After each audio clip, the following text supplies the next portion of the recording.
بسم الله الرحمن الرحيم. اهلا وسهلا طلاب الاعزاء طلاب الصف الثالث الاعدادي مع شرح الدرس الاول في الوحده الرابعه تحت مسمى التكاثر واستمرار النوع. على بركه الله تعالى سوف نتناول شرح الدرس الاول الانقسام الخلوي. بيقول يا استاذ اقتضت سنه الله سبحانه وتعالى في خلقه لاستمرار الانواع، تمام، ليحتفظ الكائن حي، تمام، ليحفظ الكائن حي. يعني ربنا سبحانه وتعالى خلقنا سنة صنها على الأرض أن الكائن حي يستمر نوعه حتى يحافظ على نوعه من الانقراض ويضمن بقائه متفاعلا في بيئته ومؤثرا. ايه انواع الكائن الحي؟ بيتكون من مجموعة اجزاء، 5 مستويات. كائن حي كان يتكون من مجموعة اجهزة، والاجهزة تتكون من مجموعة اعضاء، والأعضاء كانت تتكون من مجموعة أنسجة، والأنسجة تتكون من مجموعة خلايا. أنواع الخلايا يا أولاد نوعين، في خلايا جسدية وخلايا تناسلية. الخلايا الجسدية تشمل جميع خلايا الجسم ما عدا خلايا المناسل. خلايا جسدية تشمل جميع خلايا الجسم ما عدا خلايا المناسل. طب زي ايه مثلا الخلايا دي يا أستاذ؟ زي خلايا الجلد، تمام، او الكبد او المعده او الرحم، تمام، في الانسان والحيوان. طب وفي خلايا في النبات اللي هي الخلايا خلايا الجذور والساق والاوراق في النبات الزهريه، دي بيسميها خلايا جسديه سواء في الانسان او في النبات. هناك يقابلها خلايا تسمى خلايا تناسليه. الخلايا التناسليه هي خلايا المناسل فقط، وهي خلايا متخصصة لإنتاج ما يعرف باسم لإنتاج ما يعرف باسم الأمشاج. لإنتاج ما يعرف باسم يا أولاد باسم الأمشاج. طب والخلايا دي تشمل خلايا الخصية وخلايا المبيض في الإنسان والحيوان، وخلايا المتك اللي كانت تنتج حبوب لقاح، والمبيض اللي تنتج بيضات في النباتات الزهرية أو الزهرية. خلايا التناسلية على بركة الله تعالى بيقول لي الخلايا التناسلية هي خلايا متخصصة لإنتاج الأمشاج. الأمشاج كنا نسموها بالخلايا الجنسية. ففي الإنسان والحيوان خلايا الخصية بتنتج حيوانات منوية، ودي تعتبر أمشاج مذكرة، وخلايا المبيض بينتج بويضات، ودي تعتبر خلايا مؤنثة. والكلام ده سبق تكلمنا به في الثاني اعدادي بالتفصيل. اما في النباتات الزهريه في خلايا المتك والمبيض. خلايا المتك عباره عن حبوب اللقاح، دي امشاج مذكره، والبويضات دي امشاج مؤنثه. طب على بركه الله تعالى سوف نتكلم على الكروموسومات. الكروموسومات دي هي ماده خيطيه موجوده في انويه الخليه تحمل الماده الوراثيه. كان يذكر لها تعريف: الكروموسومات هي عبارة عن أجسام خيطية موجودة في أنوية الخلية تحمل المادة الوراثية. وكان يسمى الكروموسومات باسم الصبغات. ليه؟ لأن لا يمكن رؤيتها إلا بعد صبغها. يبقى الكروموسومات أجسام خيطية موجودة في أنوية خلية تحمل مادة وراثية تعرف باسم الصبغات، لأن لا يمكن التمييز إلى عدد منها إلا بعد صبغها. طب الامبورتنت المهم بتاعها تلعب دور في الرئيسي في انقسام الخلية. طب التركيب العام للكروموسوم: يتركب الكروموسوم من خيطين متماثلين، ادي خيط ودي خيط، يسمى كل منهما باسم كروماتيد، متصلين معا في نقطة هي لونها أحمر اسمها سنترومير، تمام. ما هو السنترومير؟ هو نقطة أو منطقة اتصال كروماتيدي الكروموسوم.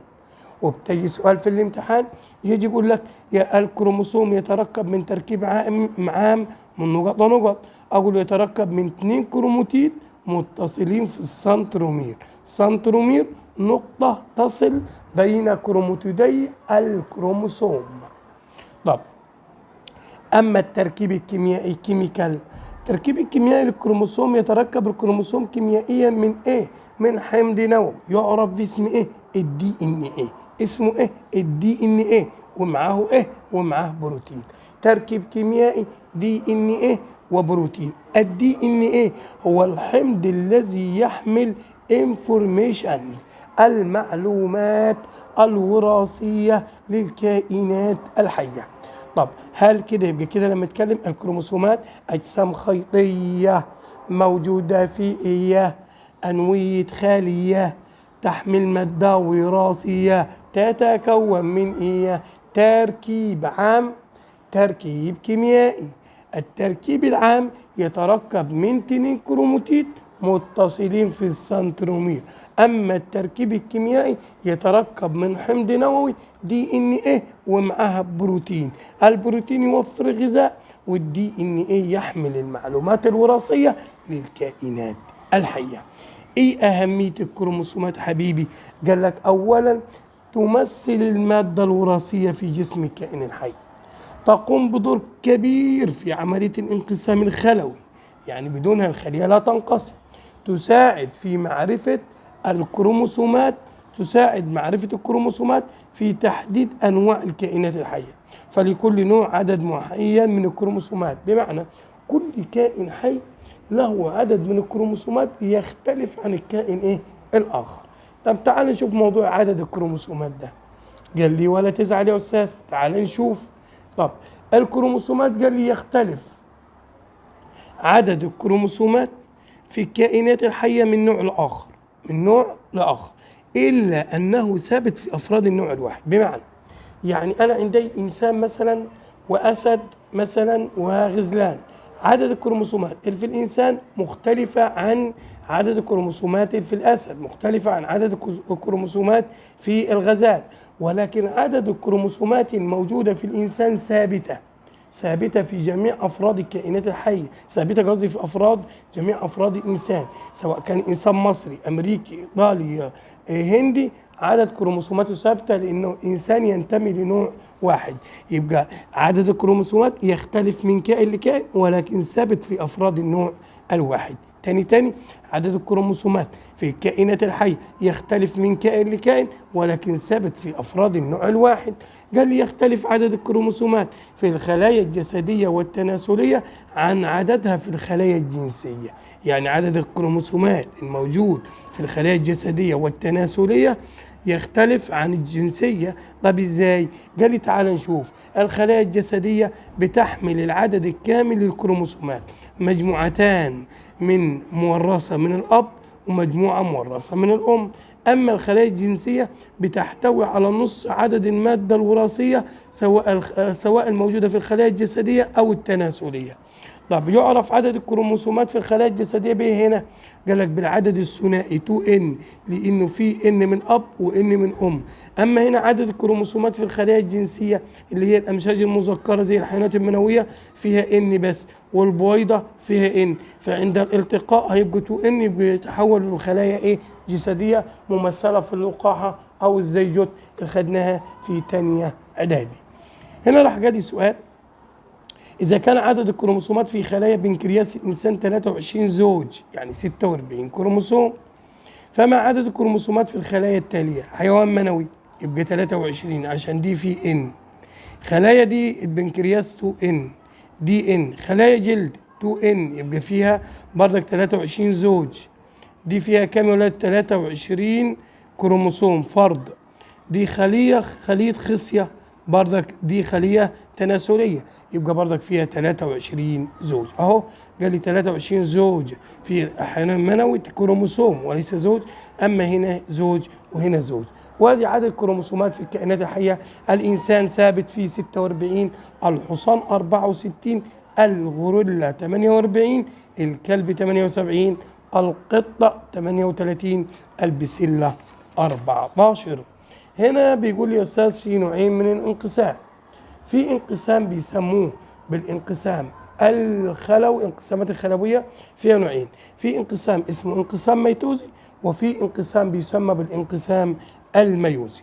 الانقسام الميتوزي ده يا ولاد بيوجد في الخلايا الجسدية بس، خلايا الكبد، جلد، كلية، بنكرياس في الإنسان والحيوان، والأوراق والساق والجذور في النبات. طب كل خلية كل خلية تنقسم إلى خليتين جديدتين تشبهان الخلية الأم، يعني يوجد بها كل شيء عدا الحجم. تمام. عدد الكروموسومات في الخلايا الناتجة نفس عدد الكروموسومات في الخلية الأم. تمام. طب هنا بيقول لك طب ايه أهمية انقسام الميتوزي ده؟ ده مهم في نمو الكائن الحي من البذرة حتى أن يصبح كائن كامل، وتعويض الخلايا التالفة أو المفقودة مثل التئام الجروح وكسور العظام. أما الثالثة هي إتمام عملية التكاثر اللاجنسي في بعض الكائنات الحية.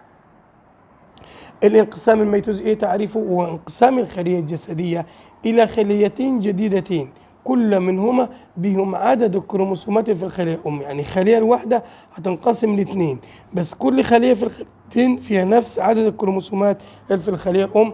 قال لي ملاحظة observation، خلايا الدم الحمراء لا تنقسم، مع أن خلايا جسدية لا تحتوي على نواة، وخلايا العصبية اللي هو خلايا الدم لا تنقسم لأنها لا تحتوي على جسم مركزي. خلايا الدم الحمراء قصدي خلايا الدم، أما العصبية المخ لا تحتوي على جسم مركزي. هنا راح قال لي يا استاذ ايه مراحل واطوار الانقسام الميتوزي؟ اولا في طور اسمه طور بيني مهم جدا، بتمر الخليه بعمليه قبل بدء عمليه الانقسام الخلوي بمرحله تسمى بالطور البيني.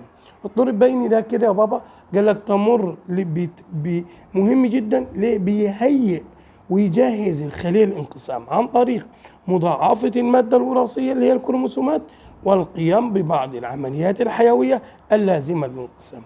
الكروموسومات هنا لا تظهر إلا في شكل خيوط رفيعة متشابكة تعرف بالشبكة الكروماتينية. الطور ده بيقول لي إيه بيتم فيه؟ المرحلة التي تسبق عملية الانقسام وتستعد الخلية للتهيؤ للانقسام عن طريق مضاعفة المادة الوراثية والقيام ببعض العمليات الحيوية. هنا المضاعفة في المادة الوراثية قال لك ليه بتتضاعف المادة الوراثية؟ قال لك لتحصل كل خلية من الخلية الناتجة عن انقسام عن نفس عدد الكروموسومات في الخلية الأم. بمعنى الخلية الأم بتبقى فيها 46 بيعمل نسخ تاني 46 عشان لما تنقسم كل خلية فيها 46. الكروموسومات قبل الانقسام الخلوي بيكون على هيئة كروماتيد، وعندما تبدأ في الانقسام يظهر الكروموسوم على هيئة كروماتيدين متصلين عند السنترومير. قبل الانقسام بيكون في الشكل ده كروماتيد، بعد الطور البيني تبقى في شكل كروموسوم. طب اطوار الانقسام الخلوي ان شاء الله هناخدوها كده في حصة مخصصة لها، الانقسام ده مهم. ولكن أشكركم طلابي وأرجو منكم الاشتراك في القناة لكي تصل فيديوهاتنا لأكبر عدد ممكن، وأدعو من الله تعالى أن يكون عملنا هذا خالصا لوجهه الكريم. أشكركم والسلام عليكم ورحمة الله وبركاته.